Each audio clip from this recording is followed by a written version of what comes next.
मस्त अशा वातावरणामध्ये सुकं चिकन आणि स्टॉक प्यायला वाव क्या बात आहे. पण मस्त असं पुदिना फ्लेवरचं चिकन आणि चिकन स्टॉक बनवूया. नक्की ट्राय करून बघा, सर्वांना आवडेल असं हे चिकन आहे.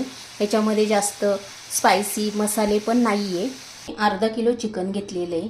या चिकनला स्वच्छ धुवून घेतलेलं आहे. त्यानंतर इथे मी हळद, आलं लसणाची पेस्ट आणि दही, अर्धी वाटी दही हे लावून इथे अर्धा तास मॅरिनेट करायला ठेवलेलं आहे.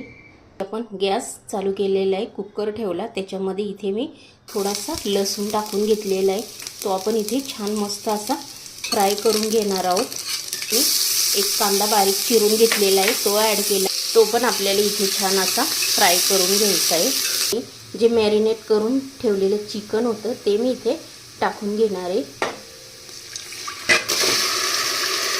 आता इथे चिकन टाकून घेतल्यानंतर इथे मी छान असं मिक्स करून घेतलेलं आहे. आता मी 1 ग्लास पाणी टाकून झाकण लावून घेणार आहे आणि 4 शिट्ट्या इथे करून घेणार आहे. इथे मी काही साहित्य दाखवते वाटणाचं. आता आपण हे मिक्सरला छान फिरून घेऊया. इथे आपलं मिक्सर लावून झालेलं आहे. ते असं हिरवं वाटण तयार केलेलं आहे आपण. इथे तुम्ही बघू शकता आपलं चिकन इथे शिजवून घेतलेलं आहे. इथे आपण चिकन वेगळं काढून घेतलं शिजल्यानंतर आणि चिकन स्टॉक पण वेगळा पातेल्यामध्ये काढून घेतलेला आहे. इथे आपण आता कढई ठेवून घेतलेली, गॅस चालू केला. त्याच्यामध्ये इथे मी तेल ॲड करते. तेल गरम झाल्यानंतर जे आपण वाटण करून घेतलेलं होतं, इथे आलं लसूण पुदिना हिरवी मिरची आणि कोथिंबीर, त्याचं वाटण ते टाकून घ्यायचं. इथे मी फक्त ते जे वाटण होतं तेच टाकून घेतलेलं आहे.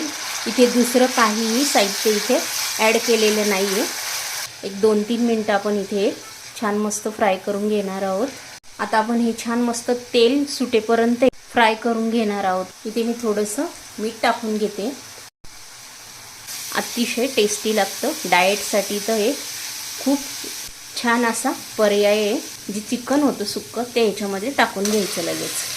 आणि चिकन टाकल्यानंतर आपण मिक्स करून घेणार आहोत. या हिरव्या वाटणामध्ये मिक्स करून झालेलं आहे. थोडंसं पाणी ॲड केलेलं आहे, ते इथे मी टाकून घेतलेलं आहे. याचं वाटण टाकलेलं होतं. त्या पुदिन्याचा छान या चिकनला फ्लेवर छान उतरला. त्यासाठी इथे आपण 2-3 मिनटं हे छान होऊन देणार आहोत.